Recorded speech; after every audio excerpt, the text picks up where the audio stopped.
Every time I see you and I look into your eyes, there's a feeling that I get, and it's way down deep inside, girl. I've been trying to hold on, but you say that you're not sure. I just hope you realize what my heart is going through. How long must this feeling go on? Множественные умы Ким Sak-джина. Автор «Какое какао» читает Кэт Вилд. Часть 1. Сеанс 11. Ли Суро нервно побарабанил пальцами по подлокотнику кресла. Прошло уже 10 минут с начала сеанса, но за это время парень, напротив, едва ли проронил хотя бы с десяток слов. Если быть точнее, то Суро успел услышать только 2 «да», 6 «нет» и несметное количество скептических смешков. В целом его пациент отвечал с большой неохотой, с нескрываемым раздражением и линцой в голосе. Суро селился понять, какая из личностей Ким Sak-джина сейчас с ним разговаривала. Хотя, точнее, он разговаривал с ней. Большую половину сущностей, ту половину, с которой он уже успешно наладил контакт, он сразу отмел. Потом, немного подумав, исключил и Хосока. Нет, не сказать, что с Хосоком он не ладил, но тот был то еще кладезью эмоциональных состояний. И Суро уже ничему не удивлялся. Значит, оставались только 2 личности. Хотя, конечно, была вероятность, что сейчас ему явилась новая, доселе невыявленная, о котором не знал ни он, ни Намджун, или которую подсознание Джина родило относительно недавно. Но в это он верил с трудом. Прошло уже 9 лет с последнего расщепления. По некоторым объективным причинам Суро считал, что их больше не будет. Психотерапевт еще раз внимательно оглядел красивое лицо Джина и спросил в лоб: «С кем я сейчас разговариваю?» Теория лечения диссоциативного расстройства идентичности такого не одобряла. Советовалось показывать всем личностям, что ты относишься к ним как к отдельным людям и четко отличаешь одну от другой. Но Суро с этим был не согласен. Зачем притворяться, если это неправда? Это как делать невозмутимое лицо перед близняшками, уверяя в том, что отличаешь их, а на самом деле запоминать их по одежде. К тому же он знал, что самолюбие Чонгука было бы задето таким вопросом. Он бы сразу набычился, и вытянуть из него что-либо стало бы еще сложнее. Но, по крайней мере, Суро бы определился. Но Sak-джин отреагировал не так.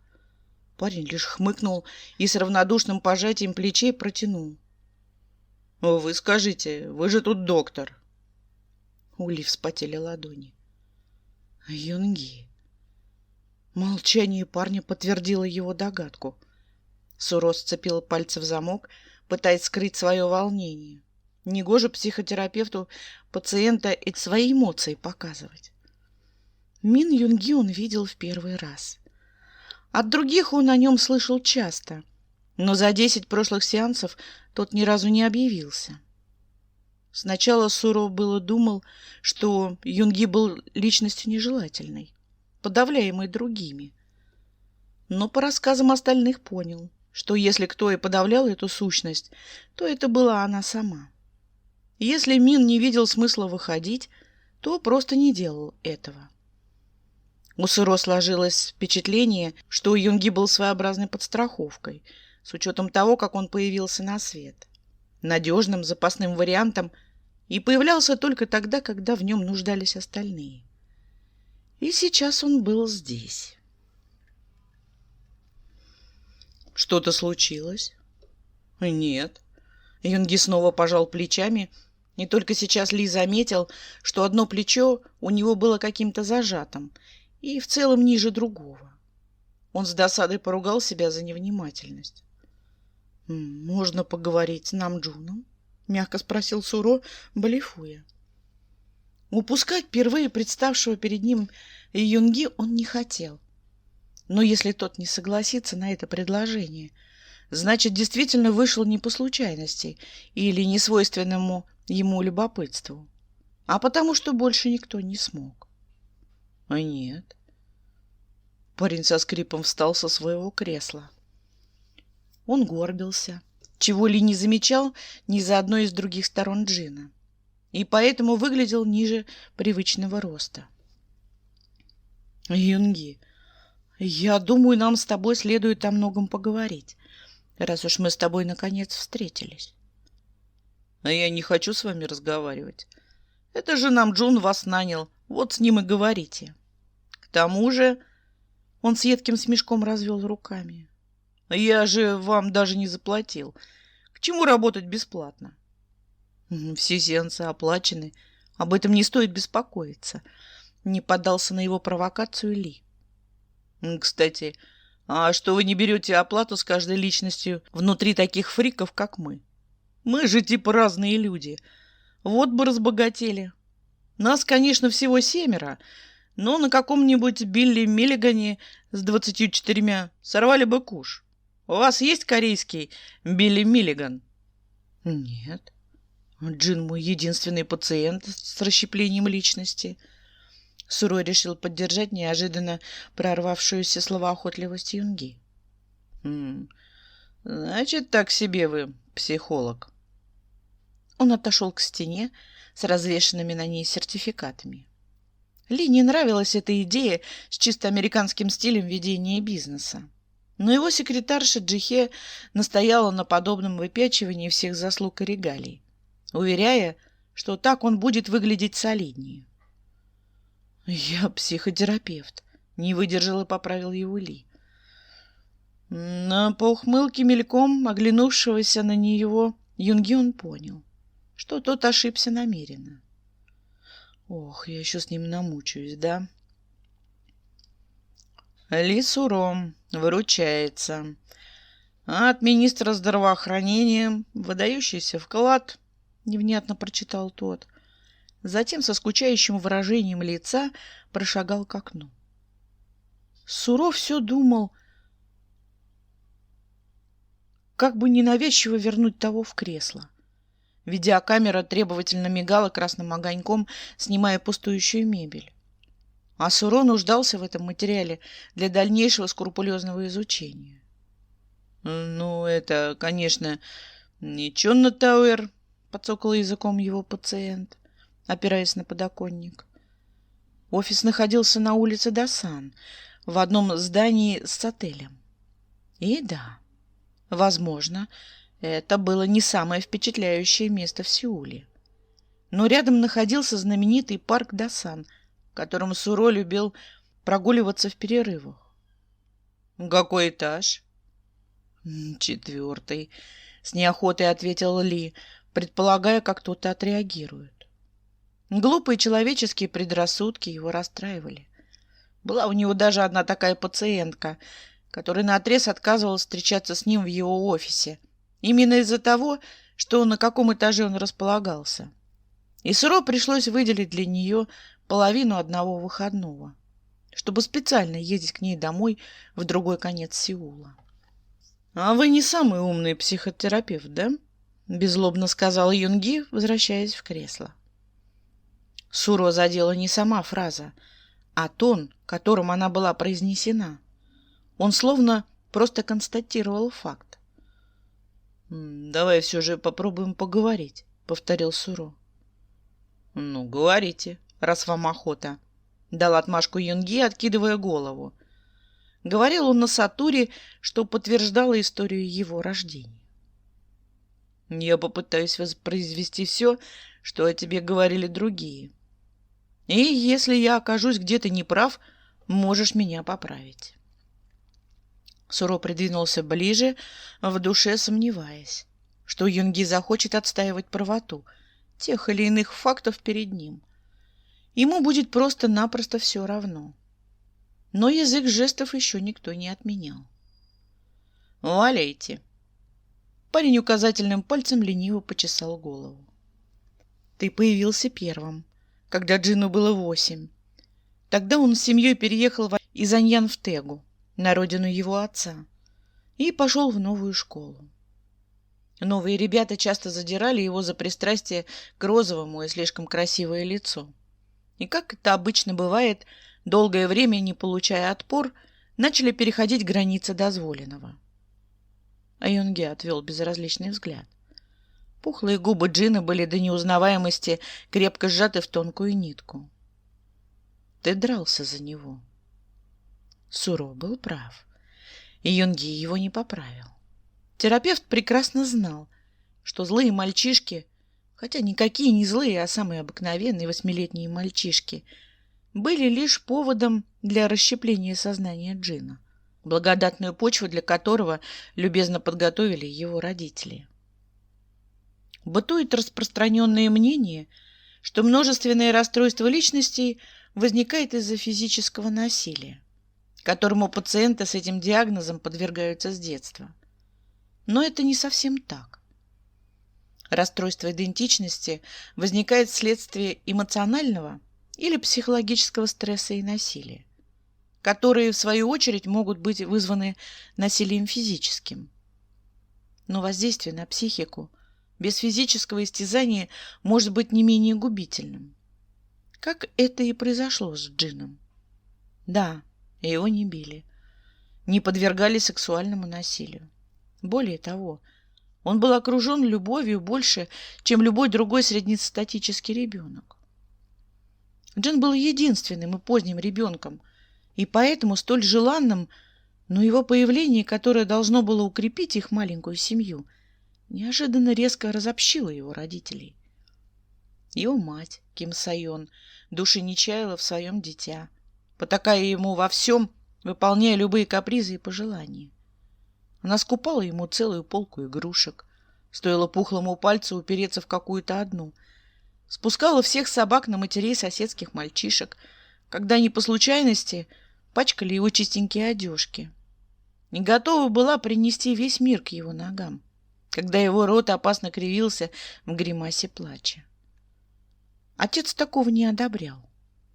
Ким Ханёль считал, что его наследник должен быть тверд, не изнежен и достоин. Достоин было главным пунктом, под которым избалованный Джин, не любящий конфликты, нерасторопный, предпочитающий играть в одиночестве, а не налаживать отношения с другими детьми, не подходил. Все то, что я хотела видеть в сыне старшей Ким, шло вразрез с тем, каким исподтишка растила его мать. «Он должен жить, как хочет», — говорила она. Но Джин жил так, как хотела она. Пристрастие к розовому было навязано ею, когда ей показалось, что двухгодовалый Джин отдает этому цвету предпочтение, играя с розовым дельфином. Постоянная кормежка растянула ему желудок до размера космоса. Не только благодаря высокому метаболизму его чудом не разнесло вширь. Беспочвенные похвалы за малейшее движение развили в нем повышенное себелюбие и любовь к самолюбованию. Первые серьезные конфликты между родителями начались, когда Джину было 5. Воспитательница в детском саду отказалась дать Джину в сценке главную роль принцессы, которую Джин хотел сыграть, потому что этого хотела мать. Она тогда прямо в детском саду разбушевалась, словно фурия, что отцу семейства пришлось почти силком вытаскивать ее на улицу. Они чудом доехали до дома в тишине, но как только за ними закрылась дверь, начался новый виток их отношений, полный злости, ненависти и оскорблений. Пару раз после этого, доведенный до белого коленя, Ханёль угрожал своей жене физической расправой, хотя за все 20 лет совместной жизни ни разу не поднял на нее руку. Их висящий на волоске брак спас знакомый семейный психолог, который после нескольких тяжелых сеансов добился перемирия и со спокойной душой добавил их дело в стопку успешно завершенных. И сейчас, глядя на другую личность в теле их сына, Суро хмуро думал, что лучше бы они тогда развелись. Они продолжали засыпать в одной постели, улыбались друг другу по утрам, порой выбирались в театр, ходили вместе в гости и вроде бы, как и прежде, были счастливы. Но вот только мнение по поводу правильного воспитания сына ни один из них не поменял. И отступать в этом был не намерен. Джин превратился в поле боя. Их искусная партизанская война запутала маленького мальчика еще больше. За одно и то же действие он мог бы быть просто засыпан пряниками, а мог больно получить кнутом. За 5-е место в беге среди одноклассников в 1 классе мама подарила ему кассету с новым Марио, а отец прочел целую лекцию на тему, почему только 1-е место может считаться победой. Когда он нечаянно утопил свой дневник в луже у дома, Сайон сразу купила ему 2 новых, а отец поставил в угол на 2 часа. Когда он принес бездомного котенка, мать заливалась хвалебными речами о доброте ее дорогого мальчика еще неделю.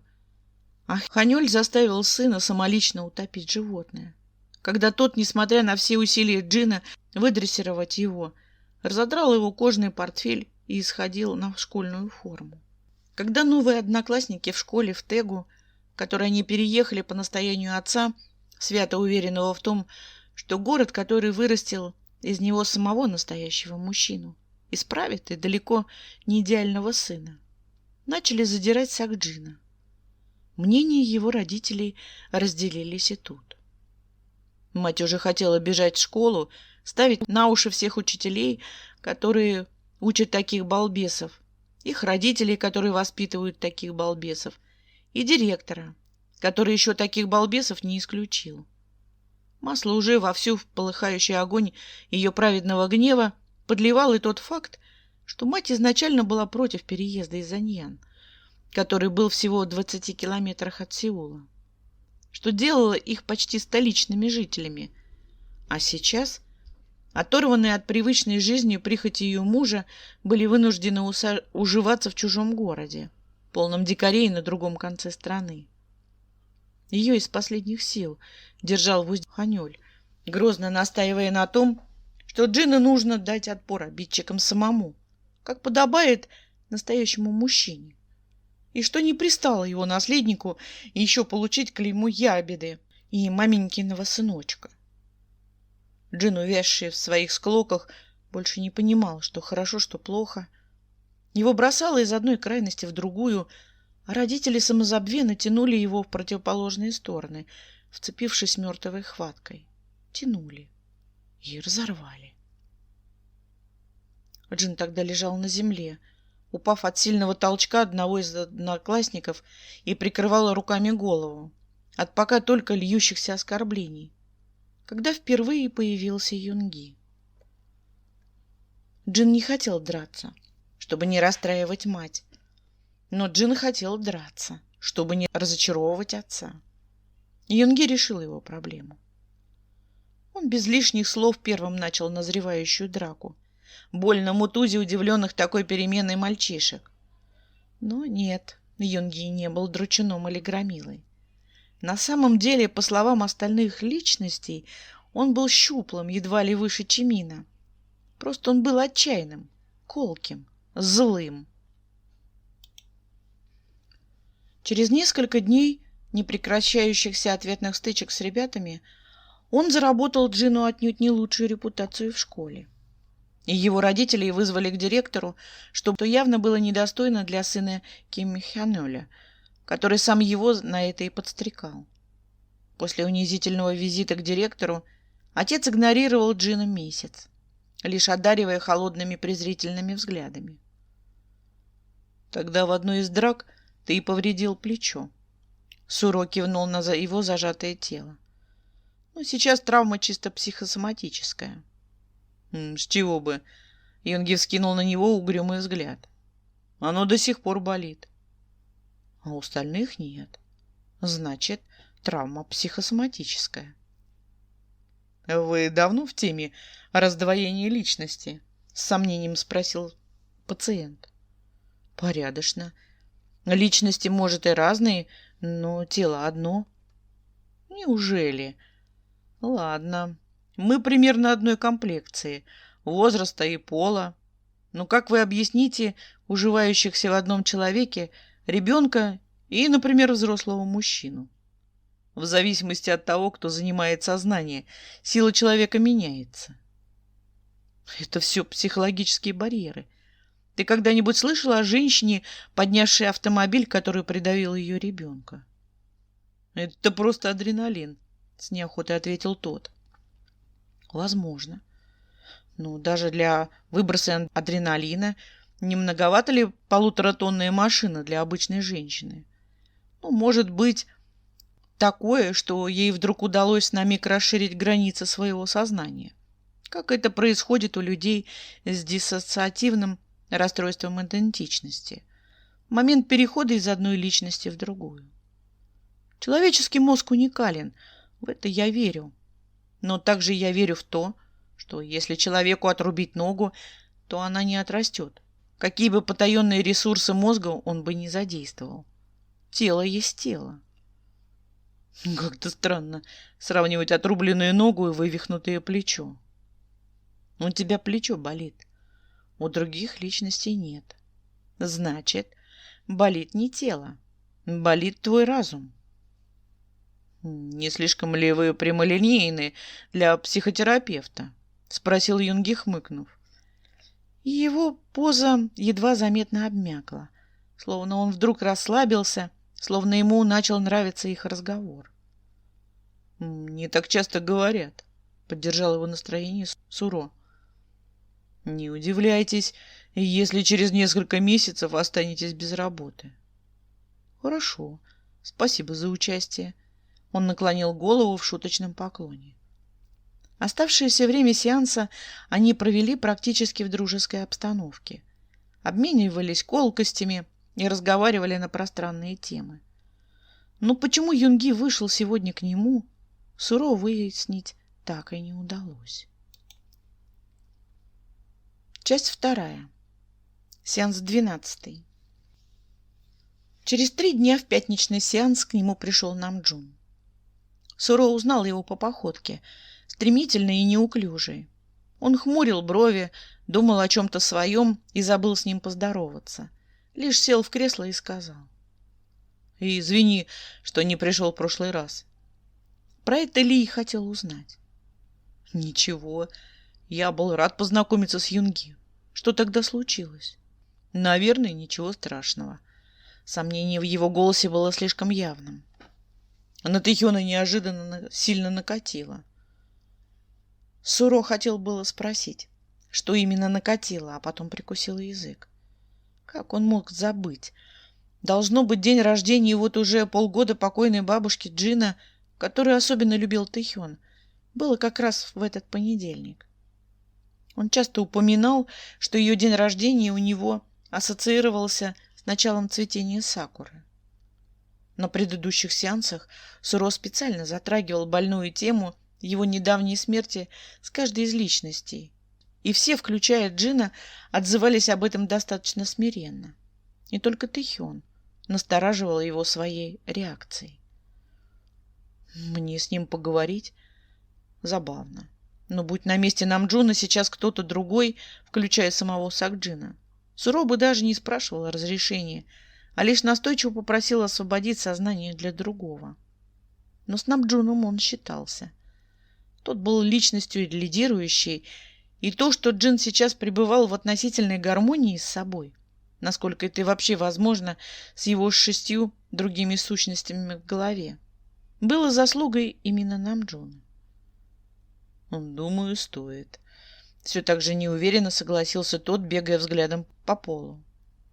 «Его нестабильность может стать для нас проблемой, да?»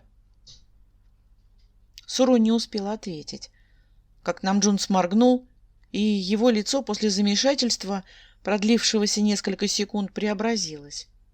Лоб разгладился, морщинки вокруг глаз исчезли, а рот расплылся в квадратной улыбке. «Мистер доктор!» Тэхён смотрел на него с озорным блеском в глазах. «Давно мы с вами не виделись». «На прошлой неделе, в понедельник», — напомнил он.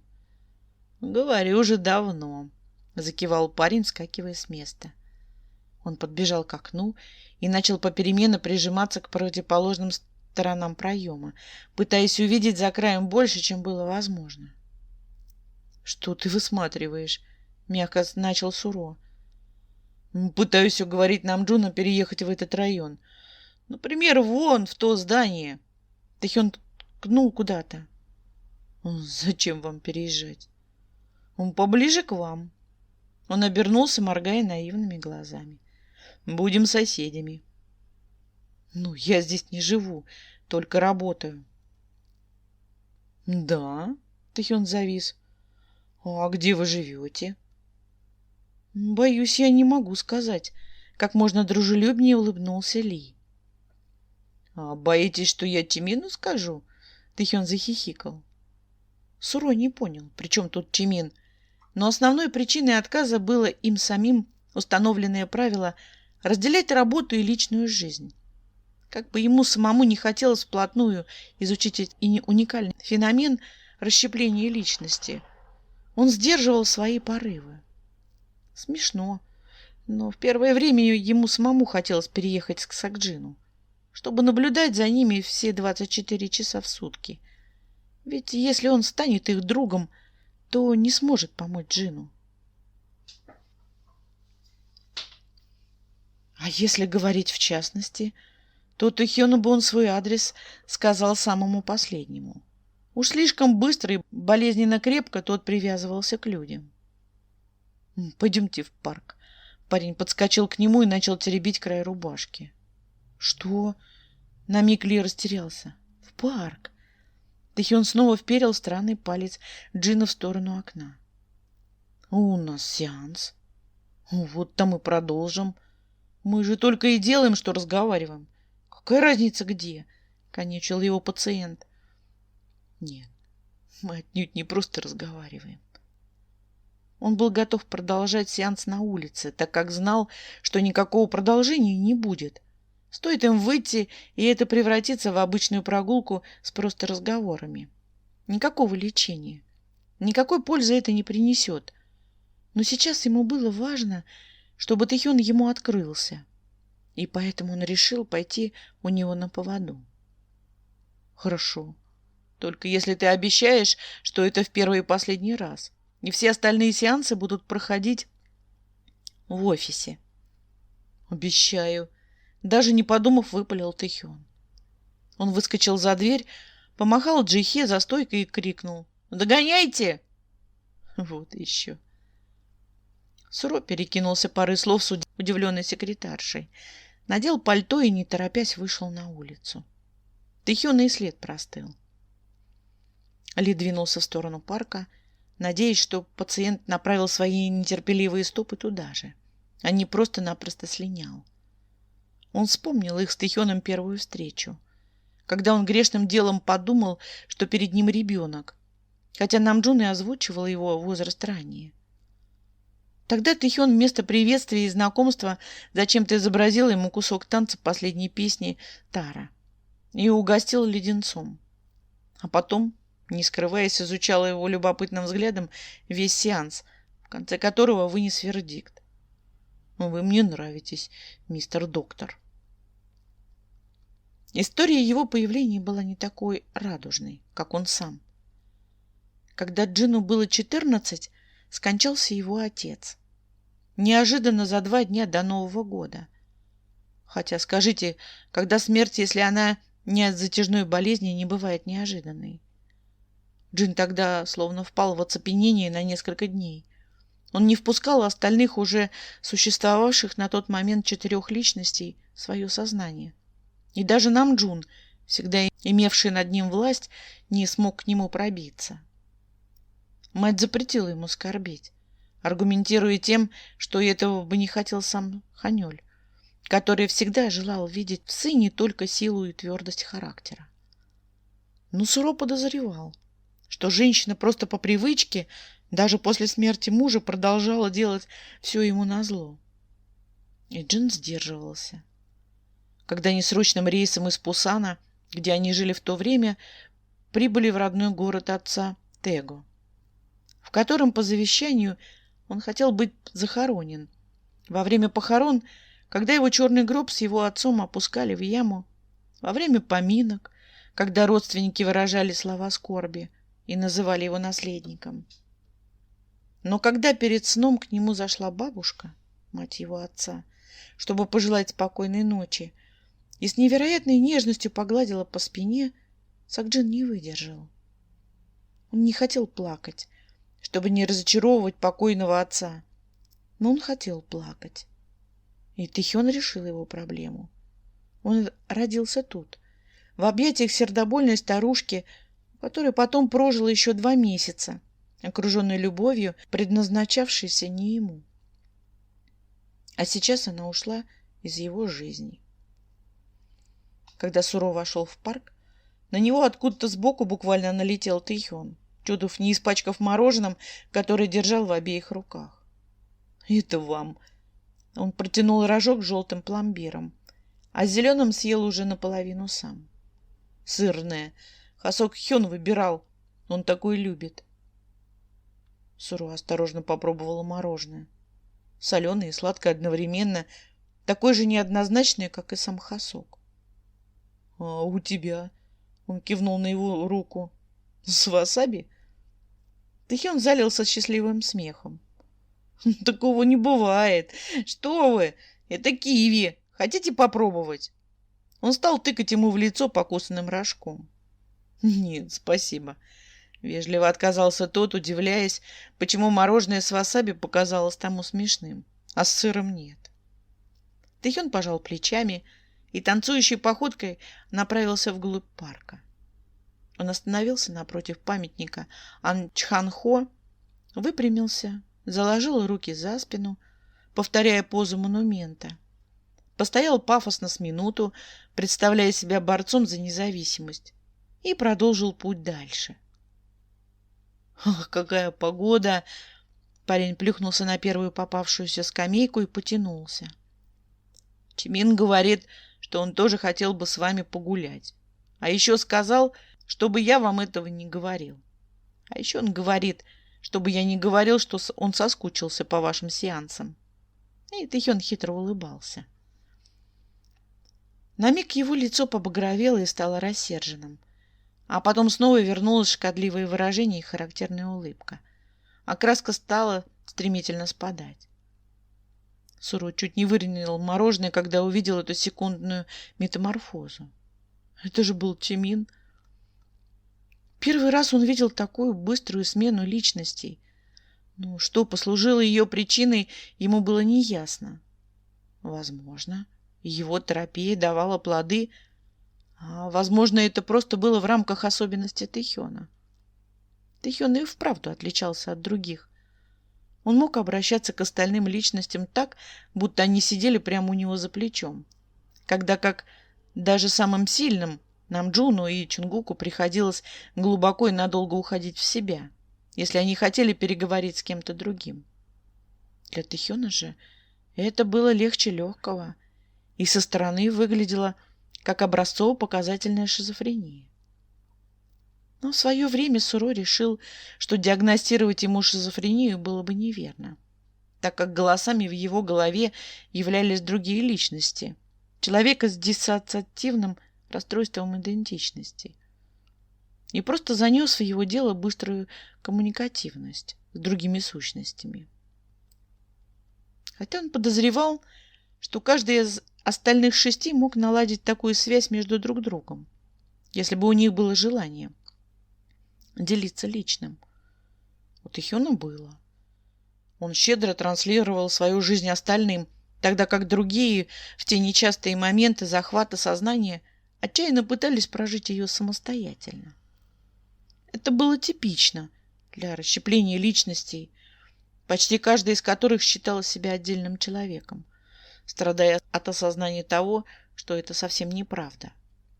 Но только Тэхён наслаждался таким положением вещей. Его устраивала их странная жизнь, в которой он считал их одной большой семьей, волею судьбы, склеенной намертво. «Вы же старше Джин Хёна на 5 лет, да? У вас есть кто-нибудь?» — неожиданно спросил Тэхён деловито, не меняя хитрющего взгляда. «Что?» Их разговор пошел совсем не по тому сценарию, по какому хотел психотерапевт, и его это напрягало. «Кто-нибудь. Девушка, парень, собака». Ассоциативный ряд оказался для Тэхёна по какой-то причине логичным. «А я не для себя спрашиваю», — успокоил он, снисходительно махнув рукой. «Тэхён, давай не будем отходить от наших ролей». Суро добавил строгих ноток в голос. «Я доктор, ты пациент, а это наш сеанс, на котором мы обсуждаем твои проблемы и события твоей жизни». «У меня нет проблем». Парень развел руками, как бы показывая, что вот, смотрите, никаких проблем. «А жизнь моя неинтересная». «Почему ты так думаешь?» «Потому что я ничего не делаю», — хмыкнул он, а потом задумчиво добавил. «Мне кажется, это не очень честно, что нам Джун Хён работает за нас всех, а мы просто, нахлебничаем». Тэхён взглянул на него, ища реакции на свои слова, но ожидаемо не нашел, так как у Суро был врожденный покерфейс, отшлифованный издержками профессии. «Ты бы тоже хотел работать». «Я ничего не смыслю в программировании», — протянул он. «Я как-то заглядывал нам Джун Хёну за плечо, но ничего не понял. Инопланетная письменность какая-то. А может, он на самом деле в НАСА работает?» — озарила его. Ли проигнорировала его последнюю фразу. «Не обязательно программировать. Ты можешь заниматься чем любишь и в чем хорош». «Намджун купил мне саксофон», — сказал Тэхён отстраненно. И Суро селился понять, это сейчас было в продолжении темы или просто случайный факт. «Играешь?» «Пытаюсь, но уже ничего не помню. Чонгук говорит, что я отстойно играю. Я учился на игре на саксофоне, когда приезжал в Тегу на лето к бабушке». Он притих, так неожиданно подойдя к теме, которую и хотел обсудить с Суро. «Она учила тебя?» «Нет, она не умела. Но я сам хотел научиться, потому что она любила джаз и всегда под него пританцовывала. Вот так». Тэхён сделал вялое движение плечами. «А ты любишь джаз?» «Не знаю». Он отрешенно смотрел на раскидистый клен напротив. «Он жизнерадостный. Она говорила, что он как я». Его рот неожиданно скривился, а подбородок мелко затрясся. Однажды я спросил у нее, что она любит больше джаза. А она сказала: «Тебя». Он говорил, заикаясь, и уже не сдерживал льющиеся слезы. «Я имел в виду жанр музыки, а она сказала тебя». Он громко втянул в себя воздух, а потом залился плачем, тоскливым, по-детски душераздирающим, а затем наклонился и уткнулся в чужую грудь, ища ласки. Суро ничего не оставалось, как приобнять широкие плечи. Тэхён продолжал сбивчиво говорить, делясь какими-то важными для него отрывками их совместной с бабушкой жизни. А Суро слушал, лишь иногда задавая наводящие вопросы, которые несли сознание Тэхёна в нужное русло. В своей утрате он уже прошел первые 3 стадии — отрицания, озлобленности и отчаяния, и сейчас плавно переходил в заключительную — примирение и принятие. В некоторой литературе этот этап называли работой скорби. И Суро как никогда чувствовал горький вкус этого термина на кончике языка. Во время работы скорби советовалось дать пациенту выговориться, поделиться тоской по умершему, выжить все свои переживания без остатка. И Суро терпеливо внимал крикам души Тэхёна. Через некоторое время тот заметно успокоился, продолжал дышать так же рвано, но больше не плакал и не говорил, а просто висел на нем, вцепившись в ворот его пальто. А потом сказал: «Я знаю, Зачем нам Джун Хён нанял вас? Это было словно ударом под дых. Он не мог знать. Они с Намджуном по его же настоянию держали это в секрете от остальных. Поэтому он никак не мог этого знать. Он не должен был. «И зачем же?» — хриплым голосом спросил Суро. «Вы единственный человек, не считая нас всех, с которым мы можем быть самими собой. Я могу, не таясь, назваться своим именем». Он поднял на него заплаканные, но уже искрящиеся жизнью глаза. «Привет, я Тэхён», — сказал он и обнял его за плечи. «Спасибо». «Привет, я Тэхён», — отзвуком раздалось в его голове. И в первый раз в жизни Суро испытал отвращение к своей работе.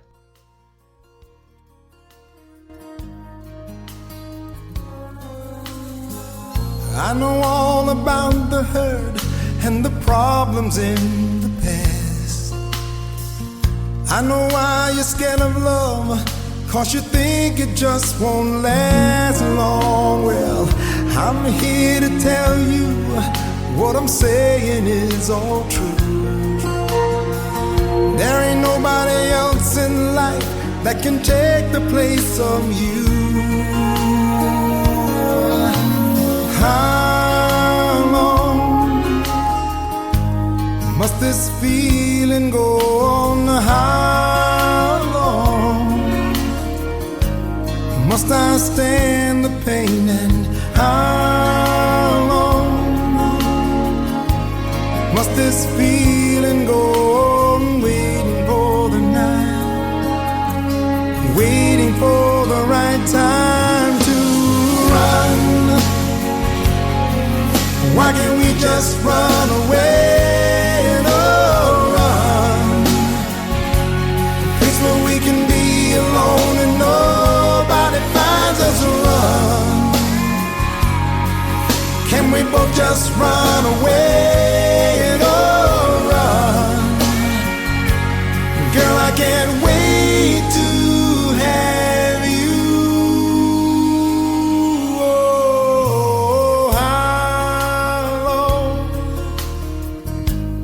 Must this feeling go on? How long must I stand the pain? And how long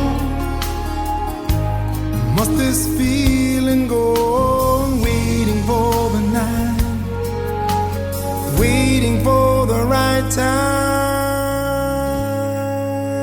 to come.